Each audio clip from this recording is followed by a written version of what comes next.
जय हिंद प्यारे बच्चों, स्वागत है आपका खान स्मार्ट क्लास में। मैं मयंक खान सर आप लोगों को क्लास 12 की फिजिक्स पढ़ा रहा हूँ। क्लास 12 की फिजिक्स में पहला चैप्टर कूलाम के नियम को खूब अच्छी तरीके से, दमदार तरीके से, शानदार तरीके से पढ़ के हम आगे निकल रहे हैं। और अगली हेडिंग हमारी है, देखिए ये हेडिंग पर हेडिंग जितनी भी आ रही है सबको समझने से पहले बस एक ही बात का ध्यान देना है कि आखिर ये आवेश क्या है और कूलाम का नियम क्या है।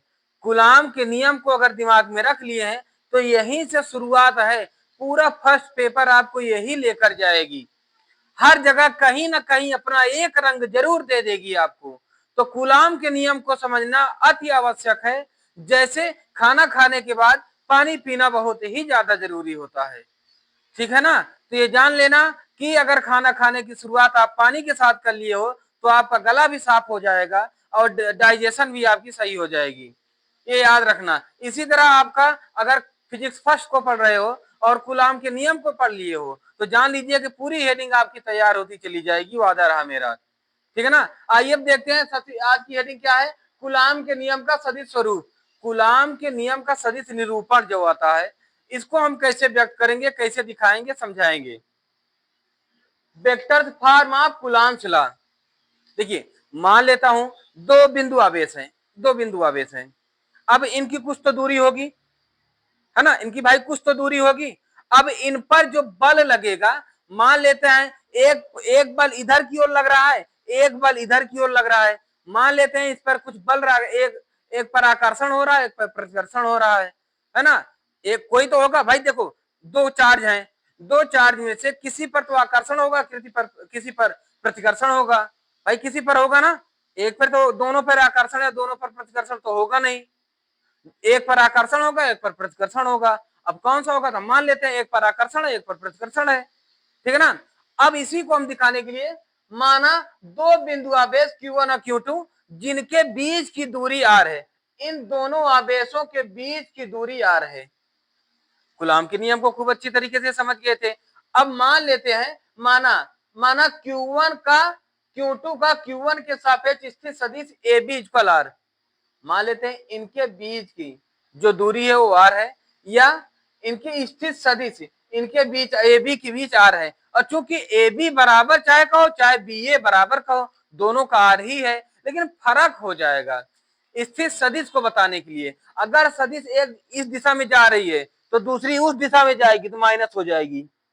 जैसे AB इक्वल अगर आप दिखा रहे हो, AB इक्वल दिखा रहे हो r, तो BA इक्वल देखो r इधर जा रही है तो AB की ओर जा रही है ना। अगर BA की ओर करोगे तो माइनस r हो जाएगी, है ना। यही कॉन्सेप्ट लेकर चलना है हमें, ठीक है ना। यही पहले इतना सामने आपके लिख दिया हूं कि माना Q2 का Q1 के सापेक्ष स्थित सदिश AB vector AB equal vector r। Clear है। AB चूंकि AB equal BA equal r, ठीक है। अतः Q1 का Q2 के सापेक्ष स्थित सदिश BA, देखो BA vector BA equal minus vector r हो जाएगा, होगा ना, है ना। अब माना दो बिंदु आवेश Q1 Q2 जिनके बीच की दूरी r है, इतना तो सब जानते हो, दो बिंदु है उनके बीच r होगी। अब भाई देखो, अब ये दिमाग पे रखना, ये जो बल लग रही है, देखो कभी कभी देखे हो ना, ध्यान से समझना भाई, तभी समझ में आएगी कॉन्सेप्ट, पहले पूरी समझना। ये दो बिंदु आवेश है, देखो कभी कभी यही तार हमें पकड़ लेती है, कभी कभी यही तार हमें छोड़ देती है ना, छोड़ देती है। तो हम मान लेते हैं कि भाई ये पकड़ लेती है, ये छोड़ देती है, मान लेते हैं। अब इसमें एक पकड़ लेगी, एक छोड़ देगी, अब पता नहीं कौन पकड़ेगी कौन छोड़ेगी, तो मान लेते हैं ये पकड़ती है, ये छोड़ती है ना। यही मान लेते हैं, ये आकर्षण बल इस पर होगा, इस पर प्रतिकर्षण बल होगा, मान लेते हैं, ठीक है ना। यही दिखाने के लिए कि माना Q2 का Q1 के सापेक्ष स्थित सदिश a vector AB equal r vector. अच्छा, इस कहोगे कि सर बल का बताएं, और बल को इसमें कोई लेना देना नहीं है ना। तो वही दिखाने के लिए अब चलो ये समझ गए हो, तो यही समझाने के लिए हम आगे चल रहे हैं कि as we know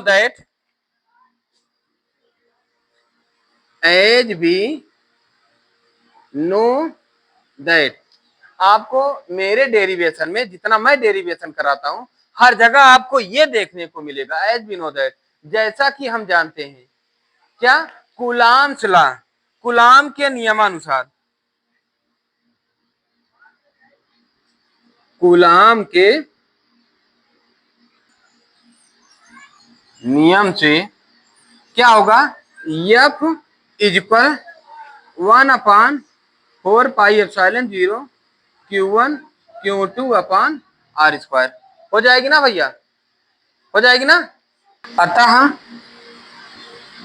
Q1 के कारण Q2 पर बल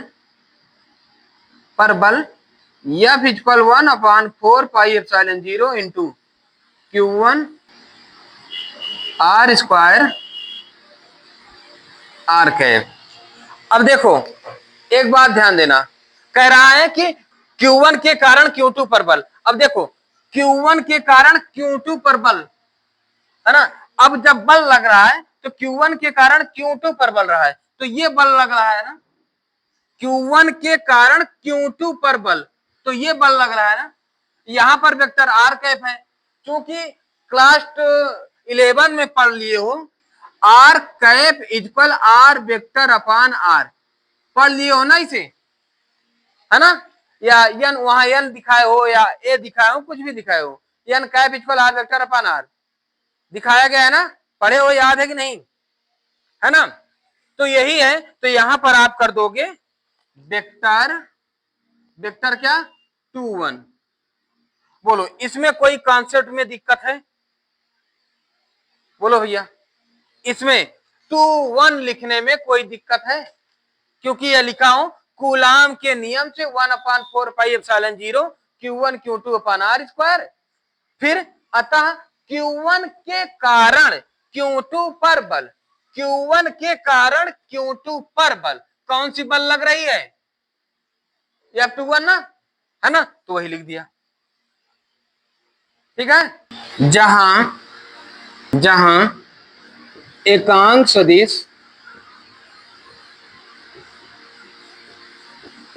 सदिश r cap equal r vector upon r, ये होता है कि नहीं होता, है ना, होता है ना। तो अब ये r कैप के स्थान पर हम इसको रख दें, है ना, रख देंगे, तब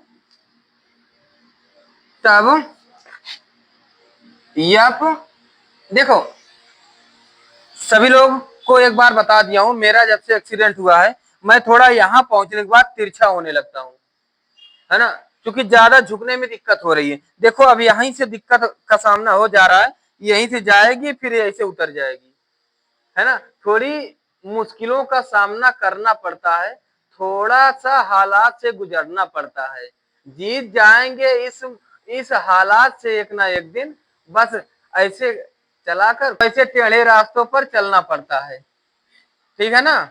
तो ध्यान देना, ऐसे कई टेढ़े रास्तों पर चलना पड़ेगा, अभी तो बहुत मिलेंगे, हैं। तो यहां पर 2 1 इक्वल 1/4πε0, बस। अब Q1 Q2 इसके स्थान पर हम रख देंगे क्या, r वेक्टर अपान r, रख देंगे ना। अब ये r पे मिल जाएगा, r³ हो जाएगा, तो इसको हम मिटा दे रहे हैं।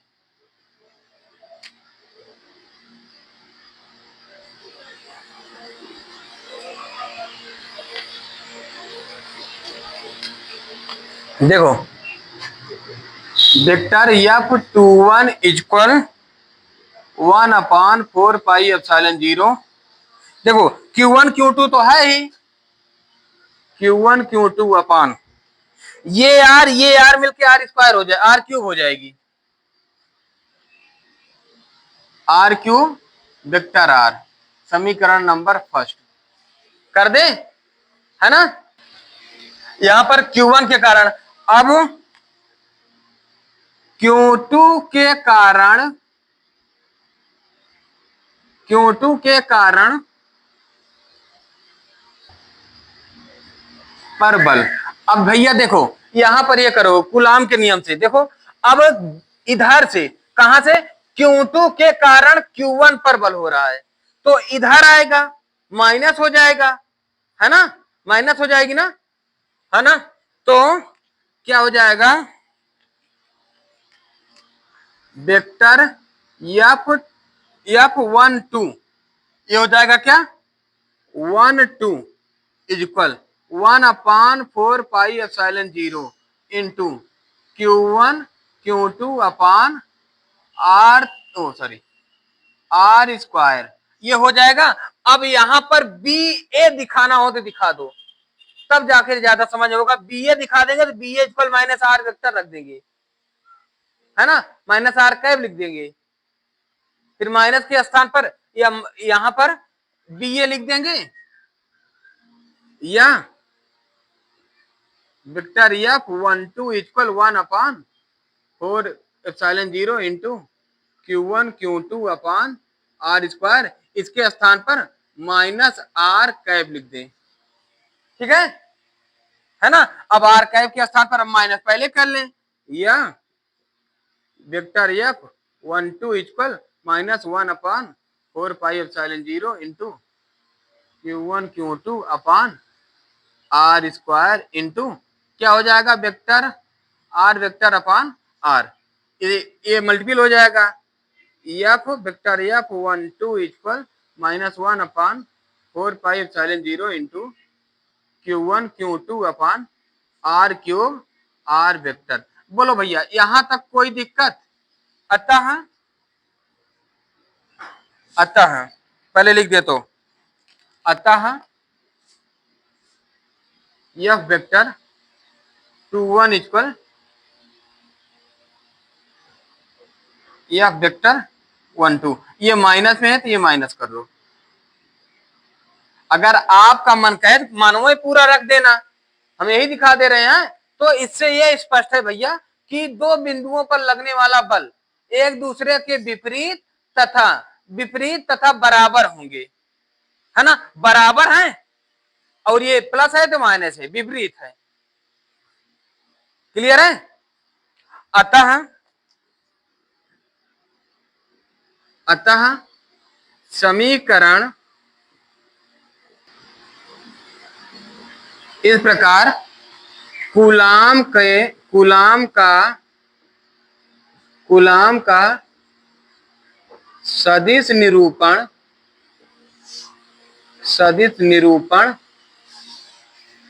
ए भैया ये थोड़ा बताए दो, फिजिक्स में पढ़े हो 11th में, हाँ, न्यूटन का तृतीय नियम क्या कहता है, जितना तुम हमका हिंचबो उतना हम हो तुमका हिंचबे, है ना, जितना तेज से तुम हमका मरिबो उतना ही तेज से हम हो तुमका मरिबे, तब है हमारा बदला पूरा हुए, यही तो कहते हैं, है ना, वही तो है ना।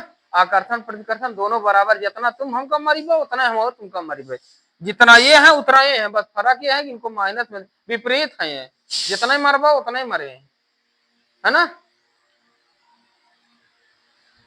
कूलाम सदिश निरूपण न्यूटन के तृतीय नियम का रूप है। कहीं से कोई दिक्कत भैया? हाँ, जल्दी से इसका स्क्रीनशॉट ले लो तो अगला बता दें हम। चलिए अब देखते हैं कि बलों के अध्यारोपण के सिद्धांत। अध्यारोपण का सिद्धांत क्या होता है? देखो, मतलब अगर कोई जिसे एक बल हो, जिसे मान लो कि मेरी एक ताकत है ना, और आप सबकी ताकत एक तरफ हो, तो आप सबकी ताकत और मेरी ताकत यानी मेरे ऊपर जितना आवेश है सभी का मिलाकर आवेश के योग, जितने लोग हो सभी का 15 20 25 30 लोगों का जितना आवेश होगा मेरे आवेश के बराबर होगा, यही अध्यारोपण का सिद्धांत है। इसी को बाहुल आवेशों के बीच बल भी कहा जाता है,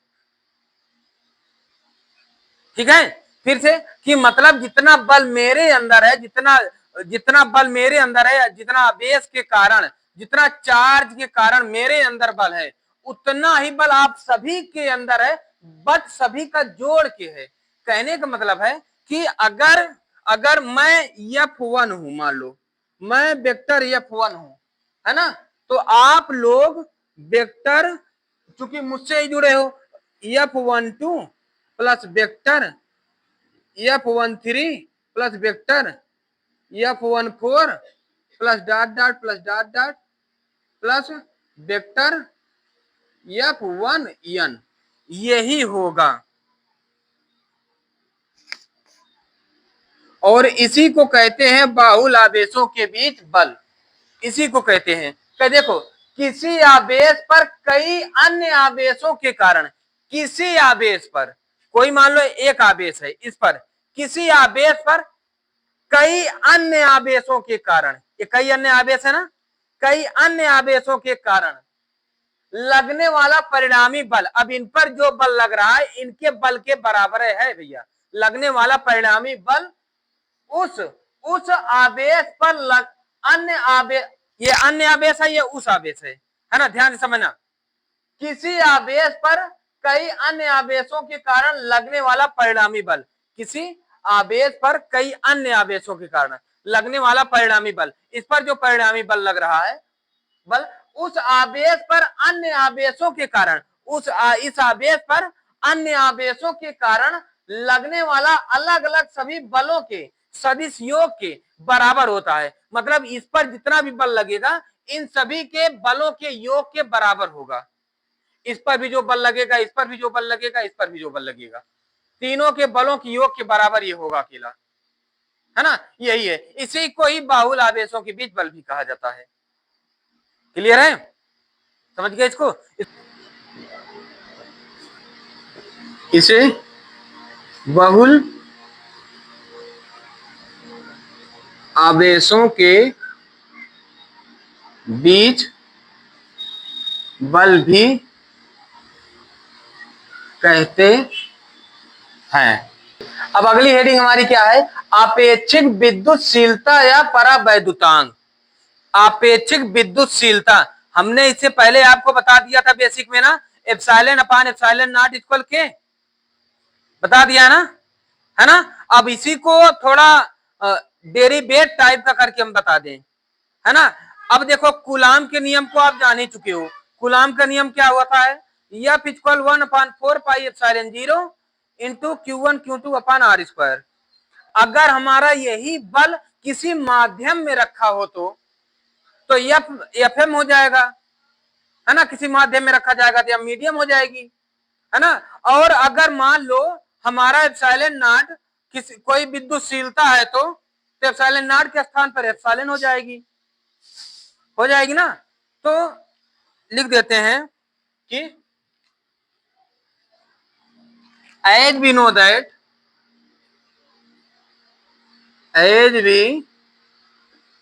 that what कूलाम के नियमानुसार, कूलाम के नियमानुसार क्या होता है भैया? F is equal 1/4 pi epsilon 0 into Q1 Q2 upon R square से, ठीक है ना। यदि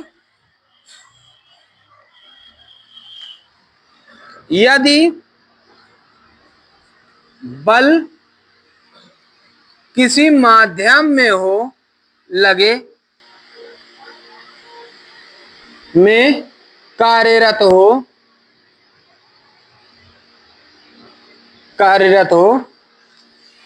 जिसकी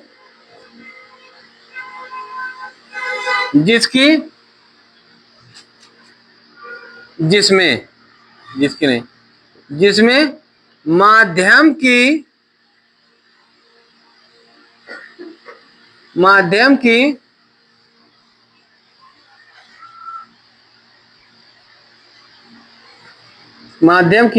निरपेक्ष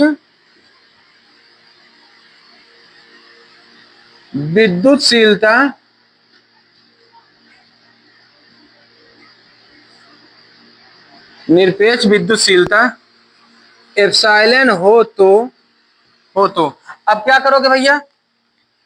इसी F के स्थान पर Fm लिख दोगे, है ना। और इक्वल 1/4 पाई, एप्सिलॉन जीरो के स्थान पर एप्सिलॉन लिख दोगे, है ना, into Q1 Q2 upon R square. Equation number first लिख दोगे, कोई दिक्कत नहीं। यदि यह बल निर्वात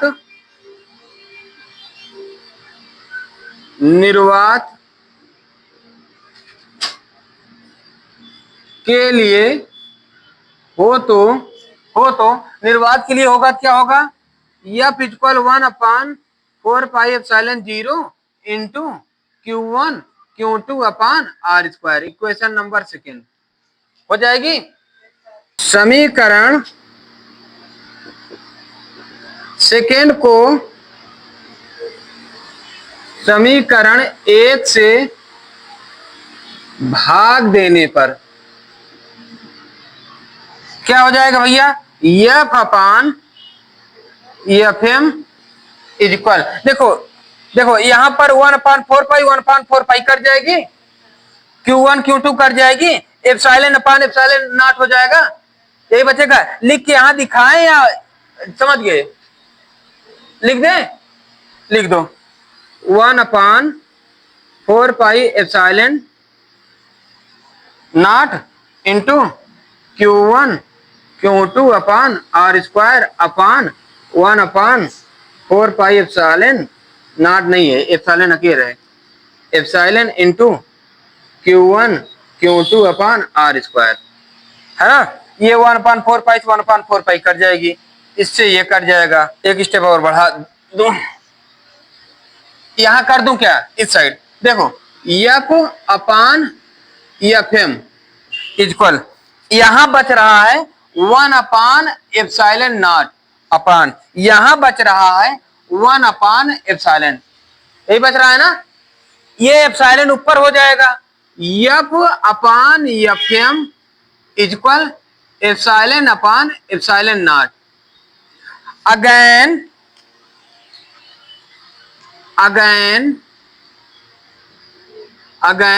we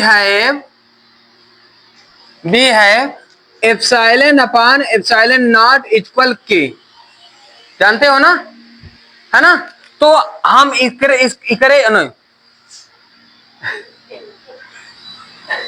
इसके स्थान पे k लिख सकते हैं, हाँ आराम से लिख सकते हैं, या इसको equation number third, equation number fourth, समीकरण 4 से एप्सिलॉन अपॉन एप्सिलॉन का मान समीकरण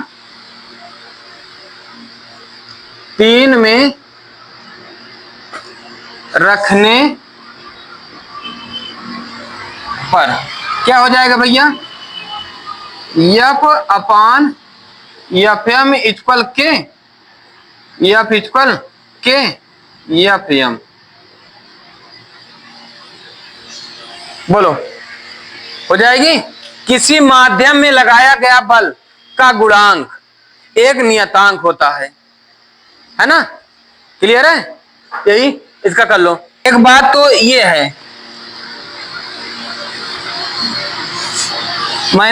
मुझे देखो इसका परिभाषा अगर आप लिखना चाहो, एप्सिलॉन क्या है, एप्सिलॉन क्या है, किसी माध्यम की निरपेक्ष विद्युतशीलता, है ना।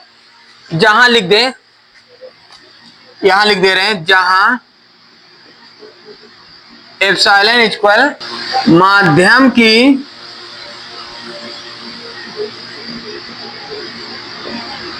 निरपेक्ष विद्युतशीलता, एप्सिलॉन नॉट इक्वल निर्वात की विद्युतशीलता। देखो ये भैया, अब अगर आपको डिफिनीशन आ जाए तो आप अपने आप आराम से बना सकते हो। देखो किसी माध्यम किसी माध्यम की निरपेक्ष विद्युतशीलता, किसी माध्यम की निरपेक्ष विद्युतशीलता तथा निर्वात की विद्युतशीलता का अनुपात एक नियतांक होता है। किसी माध्यम की निरपेक्ष विद्युतशीलता एप्सिलॉन, किसी माध्यम की निरपेक्ष विद्युतशीलता तथा निर्वात की विद्युतशीलता, निर्वात की विद्युतशीलता का अनुपात एक नियतांक होता है। आराम से लिख लोगे ना, क्लियर है। अब इसके संबंधित इसकी कुछ स्थितियां यही थोड़ा लिख देते हैं।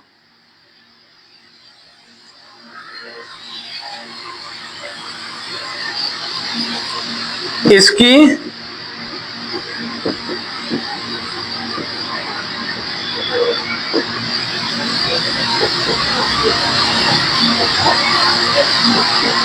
स्थितियां हैं। नंबर फर्स्ट, टांकों के लिए के का मान 1 से अधिक होता है।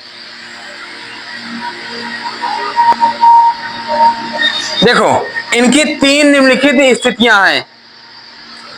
कौन कौन सी? पहला, धातुओं में क्या? सुचालकों के लिए,